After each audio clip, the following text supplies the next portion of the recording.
What's up, guys? Today I'm going to be going over my two favorite loadouts in Destiny 2 right now.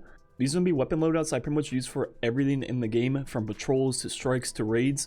Pretty much every single time I log into the game, I'm on one of these two builds. And both of them are, in my opinion, the two best loadouts you can use this entire season, and pretty much do everything you will ever need. So this video will be mostly focusing on the weapon loadouts, but I'll also be going over the armor mods I use with those weapons. Anyways, before we get into the video, my code AIR is going to be 30% off on G Fuel through tomorrow. So go ahead and click the link in the comments description, check out their store, and make sure to take advantage of that discount while it lasts. So let's go ahead and begin with the first weapon loadout. This one is going to be my go-to one for pretty much everything in the game. It's going to start with the Heritage Raid Slug Shotgun with Assault Mag, Reconstruction, and also Recombination. And I've already made multiple videos showing off the DPS of this weapon. It is pretty good, around 40,000, not quite as good as First and Last Out, but it is the best kinetic slug in the game right now. But what makes this slug so special to me is the recombination times 10 and how that works for just general gameplay. So as you get kills with pretty much anything in the game outside of the slug shotgun, you'll get up to times 10 recombination, which will add a lot of damage to the first bullet, which means you'll pretty much be able to one-hit every ultra and major in the game. And as you might have guessed, our primary choice will be the Ikelus SMG or the Seraph SMG or the Seraph Sidearm. Depending on whichever one you prefer, they're all really good. The one I use is the Ikelus SMG with Threat Detector and Surrounded. You could also use Demolitionist for some different builds. And what makes all three of these different primaries so special is Global Reach, a 1 energy mod that turns it into pretty much the best ad-clearing weapons in Destiny's history. Then on top of that, you can also pair it with Rage of the Warmind, which will add solar damage to each explosion of Warmind cells. Then also Wrath of Rasputin, which means solar splash damage final blows have a chance to create Warmind cells. So now with our simple primary weapon and a 1 energy point mod, we can create Warmind cells that pretty much clear out the entire room. Then with the other two mods on top of that, pretty much what happens is each explosion, all the kills will count as solar splash damage, which means they can then create more Warmind cells from explosions itself. So once you get one Warmind cell to spawn in, it pretty much just chains forever as long as you get 5 kills with the explosion itself. So yeah, we got ad clear covered with this build for sure. I mean, ad clear is pretty much the best in the history of Destiny. And the thing about this combo is not only do the Ikelus SMG kills count towards recombination times 10 on our slug shotgun, so do the Warmind cell explosions with the solar damage. So we're pretty much gonna have times 10 recombination every single time we pull out our slug shotgun, which means any major or ultra that walks in front of us is going to be one hit. So this build already has really good trash mob ad clear, then also really good major ad clear. And finally, in our heavy slot, we pretty much can use whatever exotic we want. I usually use the Lament because of, how good it is for boss DPS, especially burst DPS. We could also use something like Xeno for range, or even the new Raid Rocket, which is something that I plan on using a lot with this build once I get it on my account, because I do not have it yet. But I think that would work really well because you already have the slug for close range, so using something like Eyes of Tomorrow could work really well. And the final two mods I use with this build normally are Swift Charge, which will allow us to become Charge of Light on rapid kills with our Ikelus SMG, Seraph Sidearm, whatever it is. And with those stacks we use Lucent Blade, which will give us 35% more damage for Lament. And if you're not using Lament, you could also use Rective Pulse in its place. And the exotic of choice I use right now is Verdi's Brow, just because of the fact that Vesper Radius is disabled. Once that is back online, I'll probably be using that instead with the build I made with Vesper in a previous video. And if this build wasn't good enough already, it's pretty much a walking one-man army build, because of the fact that you can use something like Thermal Overload, which will allow you to stun overload champions with solar and stasis grenades, and also Surge Eater. That way every single time you stun a champion, you get your full grenade back.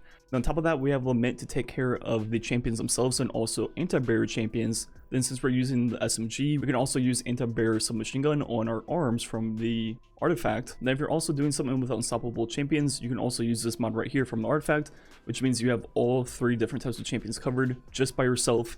And this is a build I use pretty much for all of the solo lost sectors, and it's just so good. It's definitely the best all-around build in the entire game right now.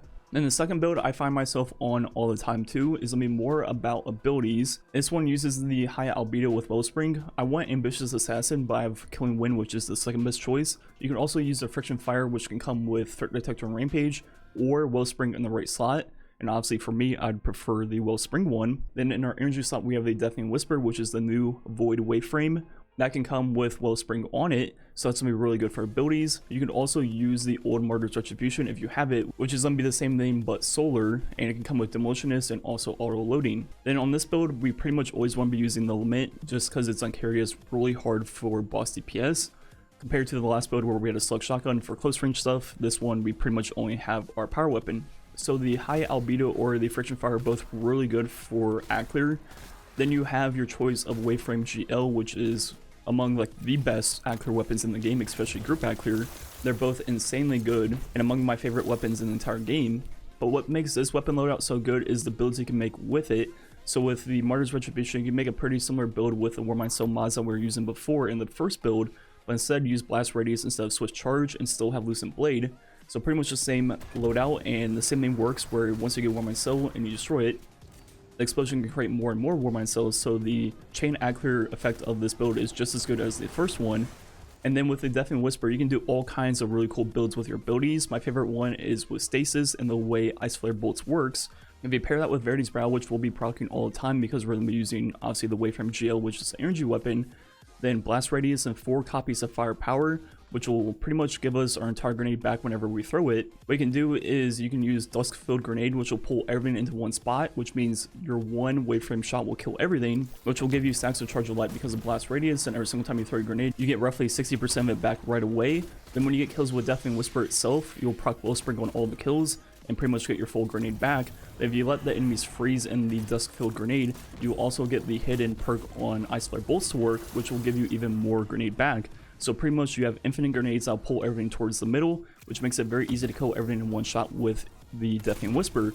So obviously this is a very cool build, and there's all kinds of different stasis builds I've made with these weapons. So this build right here is more of my ability focused weapon loadout I use. And then the first one is just an all-around solid weapon loadout for pretty much anything you throw at it. So overall, those are definitely the two builds I find myself on pretty much 99% of the time in Destiny 2 right now. And like I mentioned with the first one, you pretty much have an empty exotic slot. So for example, I usually run that build in the raid. For the first encounter, if I'm shooting the fuses, I swap to Xeno. Then for the next 2 encounters, I swap back to the Limit. Then for the boss encounter, I swap to Double Slug, so I just swap my Ikelos SMG.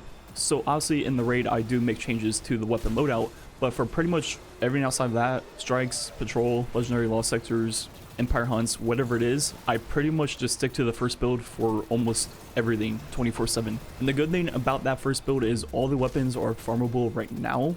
You can farm the heritage from the raid, which I made a video on pretty much right when the raid came out of how do you farm the raid efficiently. Then the Ikelos and Serve weapons are random drops in the world pool. Then obviously the Lament is a quest. The only thing you might not have is the mods, but as long as you have global reach, which I believe every account in the game has, you at least can create Warmind Cells. Then the rest of the 4 mods just make whatever you can with what you got. Anyways, I think that's gonna be it for the video. Make sure to use my code Ehroar on G Fuel 30% off through tomorrow. I recently got in the new flavor Shiny Splash, and that was really good. It's a blueberry lemonade flavor.